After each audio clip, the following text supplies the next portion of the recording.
अस्सलाम वालेकुम नाजरीन। इस केस के आगाज़ में हकीम आर्तुक और मकीज़ कुछ कागजात तैयार करने में मसरूफ़ थे।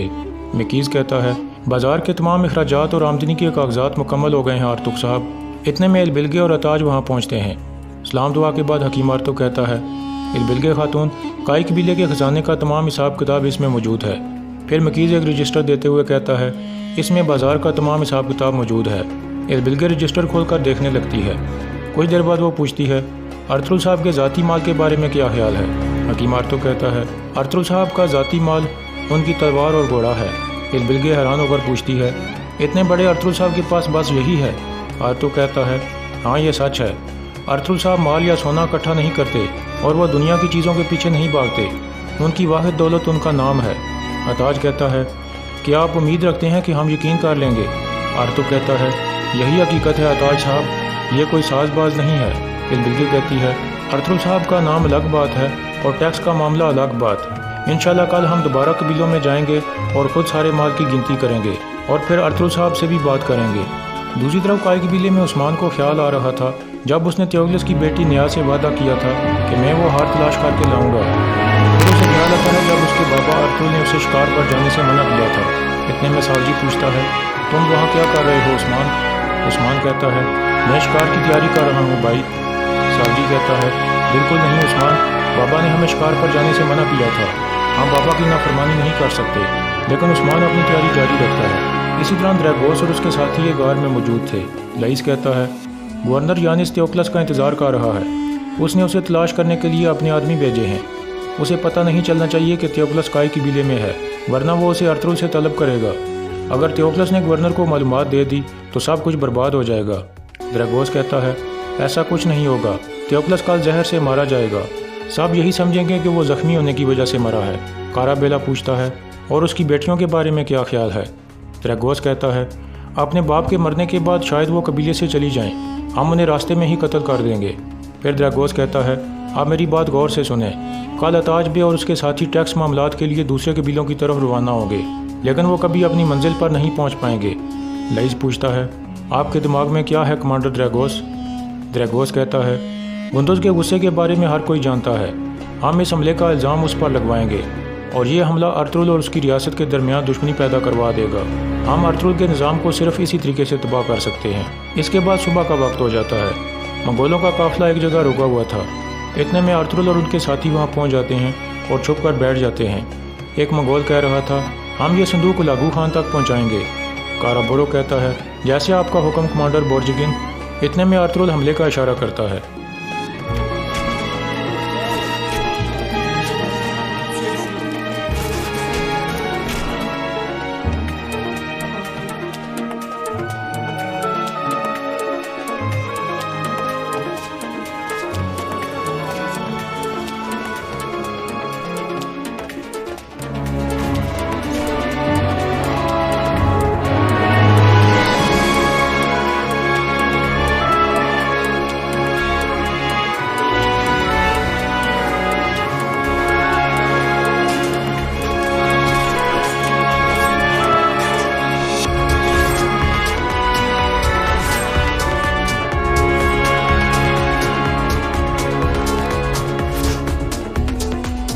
इस तरह अर्तुल के सिपाही बहुत से मंगोलों को मारकर काराबोरो को घेरे में ले लेते हैं। काराबोरो कहता है, तुम लोगों की हम पर हमले की जुर्रत कैसे हुई? कौन हो तुम? अर्तुल उसके करीब आकर निकाब हटा देता है। यह देखकर काराबोरो कहता है, अर्तुल तुम? अर्तुल कहता है, तुम अपने हर काम की कीमत चुकाओगे। तुम क्या समझते हो कि मैं तुम्हें यह सब करने के बाद जाने दूंगा? काराबोरो कहता है, मुझे तुम्हें महल में ही मार देना चाहिए था। अगर तुमने मुझे कोई नुकसान पहुँचाया तो तुम्हें एक भारी कीमत चुकानी पड़ेगी अर्तुल। अर्तुल कहता है, मेरे इंतकाम की तलवार तुम सब के लिए काफ़ी है।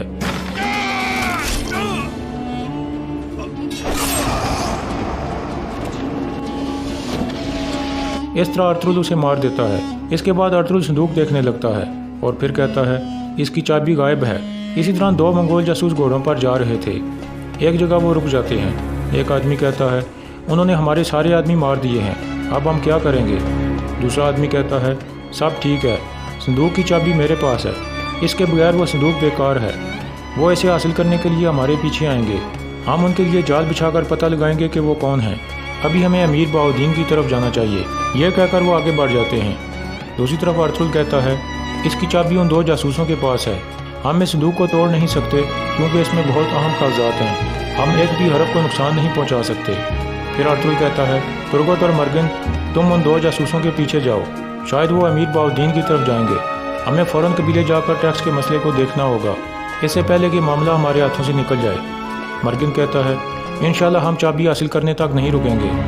अर्तुगरुल कहता है, सिर्फ चाबी ज़रूरी नहीं है मर्गिन, अगर हम जान लें कि उन चीज़ों की मदद कौन कर रहा है तो फिर जीत हमारी होगी। ये कहकर अर्तुगरुल ने कुछ हदायत देने लगता है। काई कबीले में सावजी की आंख खुलती है तो वो उस्मान को गायब देखता है और फिर खड़ा होते हुए कहता है, हाँ उस्मान, तुम फिर भी शिकार पर चले गए। ये कहकर वो तेज़ी से जाने की तैयारी करने लगता है। दूसरी तरफ उस्मान जंगल में पहुंच चुका था ताकि निया का हार तलाश कर सके। इसी दौरान काई कबीले में निया के वालिद की तबीयत काफ़ी ख़राब हो गई थी। इतने में कबीले की तबीबा आकर उसका मायना करती है और उसे मज़ीद दवा पिलाती है जिसमें द्रैगोस के आदमी ने जहर मिला दिया था। इसी दौरान गुंदुस भी जंगल में पहुंच चुका था क्योंकि आज वह अपनी महबूबा इरैन से मिलने वाला था। कुछ देर बाद गवर्नर की बेटी इरैन अपनी एक सहेली के साथ वहां पहुंच जाती है।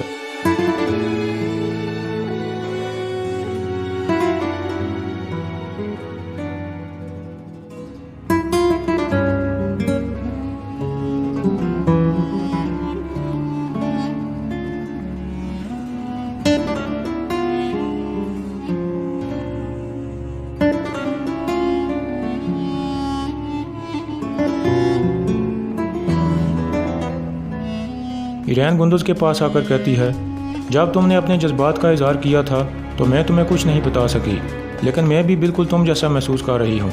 गुंदुस कहता है, तो इस सारे वक्त में मेरा इंतज़ार फजूल नहीं था, मेरी खूबसूरत इरैन। फिर इरैन कुछ सोचकर परेशान हो जाती है। गुंदुस पूछता है, क्या हुआ इरैन? इरैन कहती है, मैं लगातार यही सोचती हूँ कि कहीं ये एहसासात बचपन के बुखार की तरह ना हो।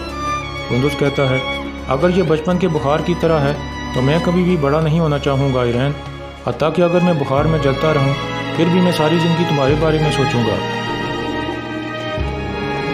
इतने में घोड़ों की आवाज़ सुनकर इरैन की सहेली उसे आवाज़ देती है। इरैन कहती है, मेरे बाबा के सिपाही आ रहे हैं, वो मुझे किले की तरफ ले जाएंगे। यह कहकर वो चल पड़ती है। इसी दौरान द्रैगोस और उसके आदमी जंगल में एक जगह गात लगाए बैठे थे। कुछ देर बाद अताज बे का काफिला करीब पहुँच जाता है।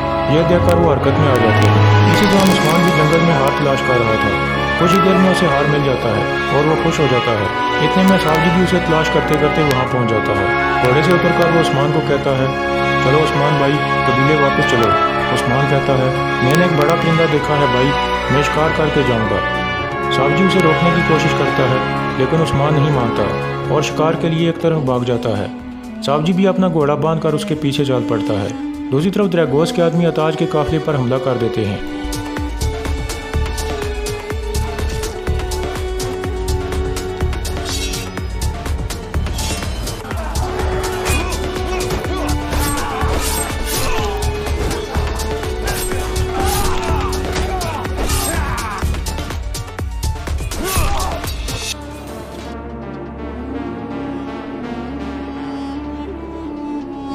इस लड़ाई के दौरान अताज और द्रैगोस का आमना सामना होता है।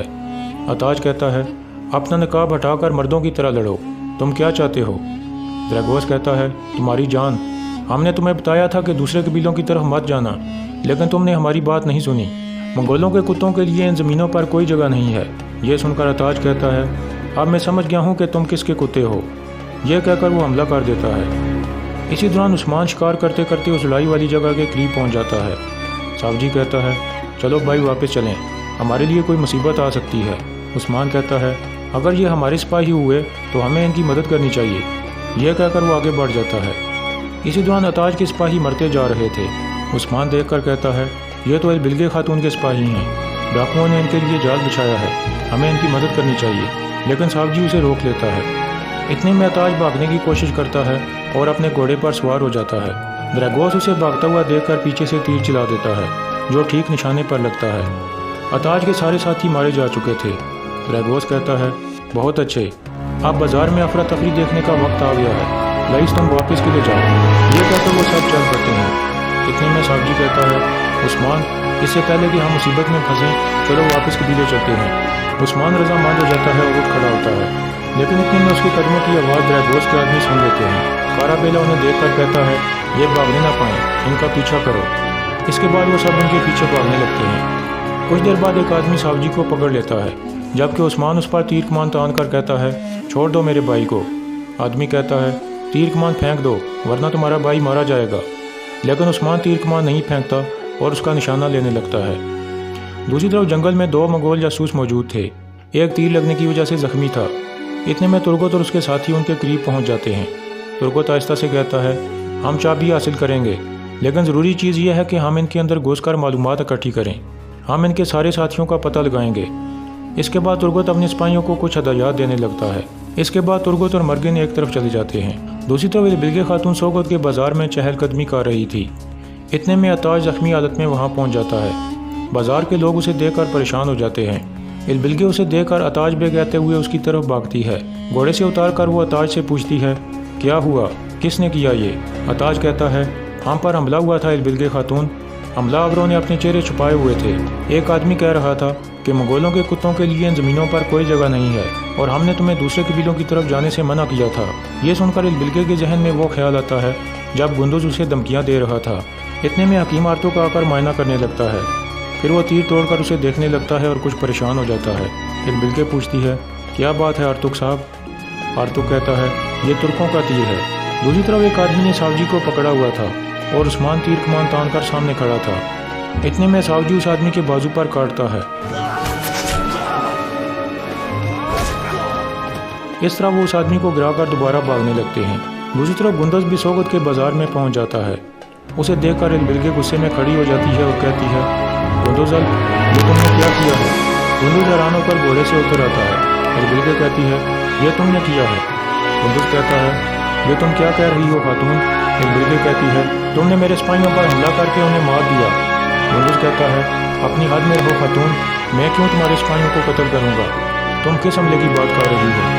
इलबिलगे कहती है, जब हम कबीले में आए थे तो तुमने कहा था कि मैं आप लोगों को दूसरे कबीलों से टैक्स इकट्ठा नहीं करने दूंगा और यह तीर तुर्कों का है। अब मुझे बताओ, तुम कहाँ से आ रहे हो? गुंदुज कहता है, इससे तुम्हारा कोई लेना देना नहीं। तुम कौन होती हो मुझसे इस तरह के सवाल करने वाली? इलबिलगे कहती है, तुम्हारा घोड़ा थका हुआ है। या तो तुम मुझे बताओगे कि तुम कहाँ से आए हो या फिर इस वाक़े का जिम्मेदार मैं तुम्हें ठहराऊंगी। गुंदुज कहता है, ना ही मेरा और ना ही किसी काई वाले का इस हमले से कोई ताल्लुक है खातून। मेरे रास्ते से हट जाओ, लाजमी किसी ने जाल बिछाया है। इलबिलगे उसका बाजू पकड़ लेती है और कहती है, असल जाल बिछाने वाले तुम हो। मैं यहाँ तुम्हें काट डालूंगी और कोई मुझे रोक नहीं सकता। आप मर्द बनो और इस गंदे खेल का एतराफ़ करो। यह सुनकर गुंदुज उसे एक थप्पड़ मार देता है।